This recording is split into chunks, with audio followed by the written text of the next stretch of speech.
Welcome back. Maclean's magazine recently featured an article called Living Beyond Our Means. Apparently, more and more Canadians are borrowing and maxing out their credit cards to buy clothes, cars, and houses they can't afford and probably don't need. What are the dangers of living beyond our means? How does one avoid becoming enslaved to debt? Does Islam offer solutions about how to use the resources gifted to us in a responsible and ethical way? Dr. Shabir Ally will tell us how to curb our spending and our wants. He's with me now. Now, Dr. Shabir Ally, welcome to Let the Quran Speak. Pleasure to be on. So this Maclean's article was very eye-opening. It talked about how Canadians are just increasing their spending every year, and in the last few years in particular, and not necessarily because they have more money, but because they have these credit cards, and they can use the money that way, not realizing that eventually they'll have to pay it back. Yes, we live in a culture in which we are continuously bombarded with advertisements, and kids are exposed to this from a very young age. They're watching the cartoons on Saturday mornings, and all they're being shown is you need this product, you need this toy, you need this game, and so you must buy this, buy this, buy this. And adults are given a more sophisticated message.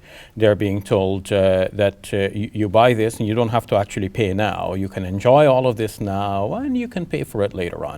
Of course, pay for it later on with interest added on, and it's the later on that it comes back to haunt you and to hurt you. And we have this tendency now, especially with technology, to want the latest and the newest, to update, to always get, we don't have a certain feature on our phone, so we should get a new phone in order to get that feature. Yes, in the olden days, it used to be that people are experiencing some problems and they really need a solution for these problems. They had, they were experiencing hardships and difficulties and so on, and products were being introduced to solve these human problems and difficulties and so on. So new technology was good in this way. Now we have reached a stage where most of our everyday problems are solved, and the manufacturers need to continuously make more money. So they continue to invent new products that do not really solve a pressing need. And in order to market these products to us, they make it appear as though we have a real pressing need. So they may show us, for example, that or give the impression that if you don't have this product, you're not really up to standard, you're not really in style, you're not really hip, you're not cool.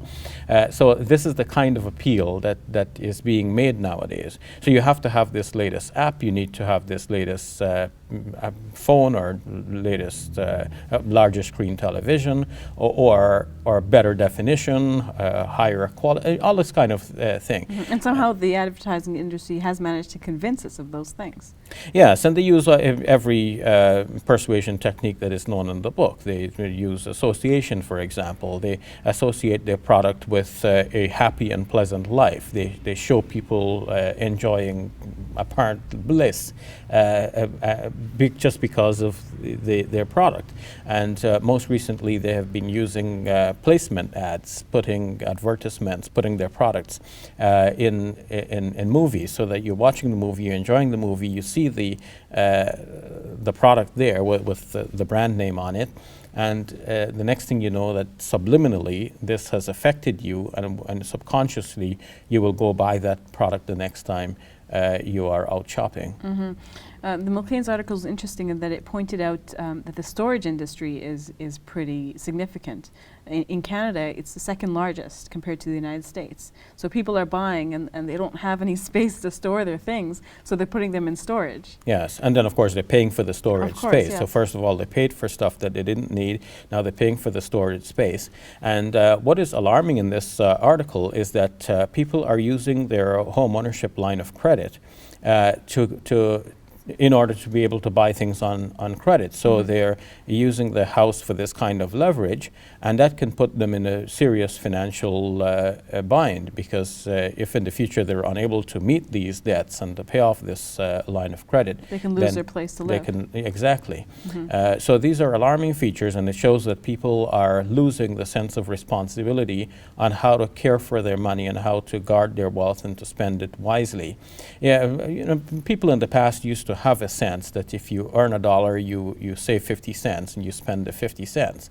And they used to think about saving for a rainy day. But we're now in a culture in which we are increasingly being led to believe that there is no rainy day. You just enjoy life to the fullest at the present moment, and you'll worry about the payment later, and somehow it'll all work out. Well, it's good to have faith in God that somehow things will all work out, but at the same time we need to be responsible in our spending, and this is one of the things that our religion teaches us, that when we spend, we should spend responsibly. The Quran says eat and drink, but do not be extravagant, because God does not like those who are extravagant. So what's the danger in having a lot of debt? I mean, some people have said it's like slavery. Do you think it's, do you think that's a good example of what it is? Well, interest-bearing debt can actually, and has in the past, actually physically enslave people, because people were so buried in debt that they became slaves to the owners, having no means but to repay their debtors, than to become slaves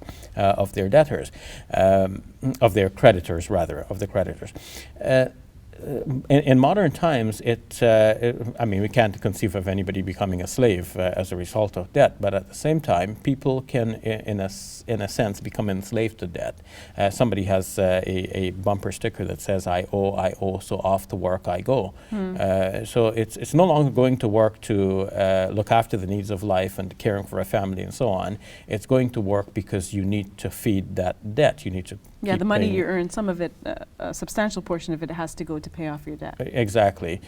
So we're kind of we think we're moving into the future, but we're always actually living in the past, because we're trying to pay off for our past enjoyment, and we're working hard now, and there is an increased level of stress that people are experiencing because of all of this. So what does our religion teach us in this regard? To avoid debt if you can. Sometimes it becomes necessary to have debt. That's understandable. But if you can avoid it, avoid it. It's said that the Prophet, peace be upon him, used to pray to God for protection against debt and disbelief. And people were surprised at this. Why do you in the same breath speak of debt and disbelief? Because disbelief is serious from a Muslim point of view. Well, he said that when you are indebted, then that puts you in such a weak position that you start telling lies, and then it goes further and further, and eventually a person could actually find himself in disbelief, because one goes down a kind of a slippery slope. One goes on a tangent here in which one gets farther and farther away from ideals, and eventually one can fall into that sort of trap. We live in a world of credit cards where, to make purchases, sometimes it's necessary to have a credit card. So would you suggest that if somebody has a credit card, they pay it off, right away, so that they don't incur that interest? Yes, that would be a smart use of the credit card. In a way, it serves as a convenience. You need to rent a car, they ask you for a credit card, and they wouldn't rent it to you even if you paid them a whole load of cash at the inception. So you need to present that credit card. You're going to book a hotel room or whatever the case is. You need to have your credit card. Yeah, the danger is that you have the credit card and you think, oh, I have unlimited money, and you max out your credit card. Right? Yes, that is quite a misuse of the credit card. It puts one in a position of weakness and leads to further problems. But if one uses the credit card only as a convenience, so you don't have to have a lot of cash on hand all of the time, you pay with your credit card, but make sure that when that bill comes, you pay it off within the grace period to not accumulate any interest. Well, then this is a safer use of the credit card, and it gives you the benefit without any of the harms. There's more awareness now of our activities and the impact that it has on the ecosystem. And some people are saying the way we're spending right now, and the way we're using the resources on Earth, we're really putting a strain on other living beings and on the ecosystem in general.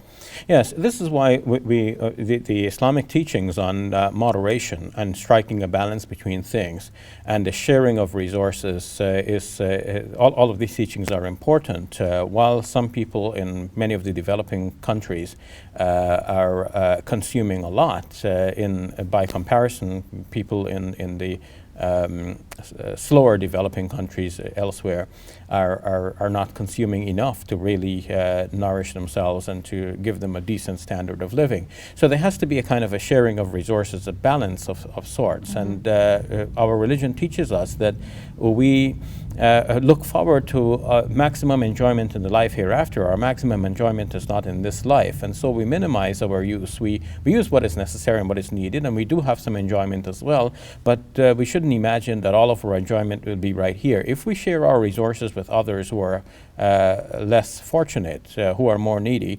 then we will have the benefit of that in the life hereafter. That's when our real enjoyment will come.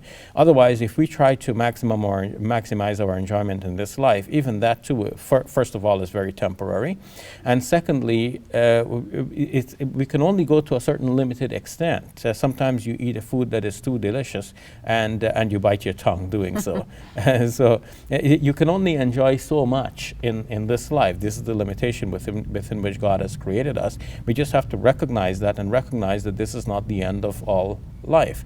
And if we do that, then we will protect the earth on which we live, the environment in which we dwell, and we will help the creatures around us, starting with our fellow human beings, to have also their share of enjoyment in the world. All right, we'll leave it at that. Thank you for that, Shabir. You're welcome. We'll take a break. When we return, we will answer questions we receive from you, our viewers.